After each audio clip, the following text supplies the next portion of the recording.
ડેડિયાપાડા અને સાગબારાના વિકાસ માટે તમામ મહત્વપૂર્ણ મુદ્દા જિલ્લાની સંકલન બેઠકમાં આમ આદમી પાર્ટીના ડેડિયાપાડાના ધારાસભ્ય ચૈતર વસાવાએ હાજરી આપી. રોડ રસ્તા સહિત અનેક મુદ્દાઓ પર પોતાની રજૂઆત કરી હતી. આ અંગે આમ આદમી પાર્ટીના ડેડિયાપાડાના ધારાસભ્ય ચૈતર વસાવાએ પોતાની વાત રજૂ કરતા જણાવ્યું કે ડેડિયાપાડા અને સાગબારા તાલુકાની સંકલન બેઠકમાં સામેલ થઈ આ બંને તાલુકાના લોકહિતના પ્રશ્નો મુદ્દે રજૂઆત કરી હતી અને તાત્કાલિક ધોરણે તેનું નિવારણ આવે તે માટે અધિકારીઓ સાથે વાત કરવામાં આવે છે.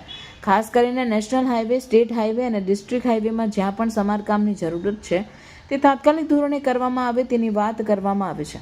ઘણી જગ્યાએ આંગણવાડીઓના મકાનો નથી તો આ આંગણવાડીઓના મકાન તાકીદે બનાવવામાં આવે તેની વાત કરવામાં આવે છે. આયુષ્યમાન ભારતના જે સબ હેલ્થ સેન્ટરો છે તેમાં કર્મચારીઓ સમય પર હાજર નથી રહેતા તેવી ફરિયાદો આવી રહી છે અને જેના કારણે લોકોને અગવડતા પડી રહી છે અને આ સમસ્યાનું પણ સમાધાન જલ્દી લાવવામાં આવે.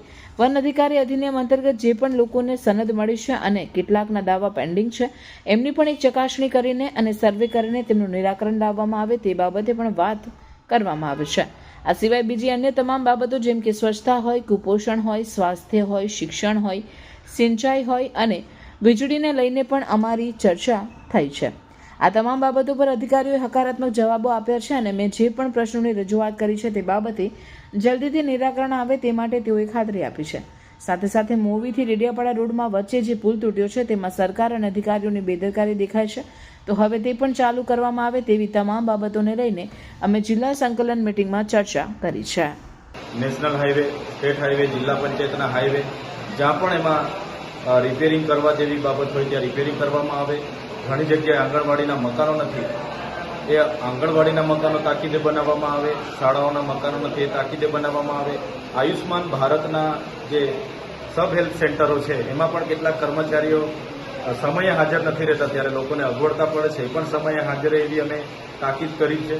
સાથે સાથે જે વન અધિકાર અધિનિયમ અંતર્ગત જેમને સનતો મળી છે, કેટલાકના દાવા પેન્ડિંગ છે, એમની પણ એક ચકાસણી કરીને સર્વે કરીને એનું નિરાકરણ લાવવામાં આવે. એવી તમામ બાબતો સ્વચ્છતા હોય, પોષણ હોય, કુપોષણ હોય, શિક્ષણ હોય, સિંચાઈ હોય, વીજળીને લઈને ખાસ તો વીજળીને લઈને પણ અમારે ચર્ચાઓ થઈ છે. તમામ બાબતોએ અધિકારીઓએ હકારાત્મક જવાબો આપ્યા છે અને જે પણ મેં પ્રશ્ન રજૂઆતો કરી છે તમામ શાખાના અધિકારીઓ હાજર રહીને એનું તાકીદે નિરાકરણ આવે એ બાબતે એમણે અમને કીધું છે. અને બીજું કે આંગણવાડી વર્કરોને બીએલઓમાં ઓર્ડરો મળ્યા છે તો એ બીએલઓની કામગીરી અટકાવવામાં આવે. આંગણવાડી બાળકોને બીએલઓની કામગીરી આપવામાં આવશે તો નાના બાળકોને સાચવશે કોણ? એ જ પ્રકારે શિક્ષકોની ઘટ છે છતાં શિક્ષકોને બીએલઓની કામગીરી કરાવવામાં આવે છે એ બાબતે પણ મેં એમને ધ્યાન દોર્યું છે. સાથે સાથે મોવીથી ડેડિયાપાડા આવતા રોડમાં જે વચ્ચે પુલ તૂટ્યો છે એમાં સરકાર અને અધિકારીઓની બેદરકારી છતી થાય છે એ પણ તાકીદે ચાલુ કરવામાં આવે. તમામ બાબતોને લઈને અમારી આજની સંકલનમાં ચર્ચા થઈ છે.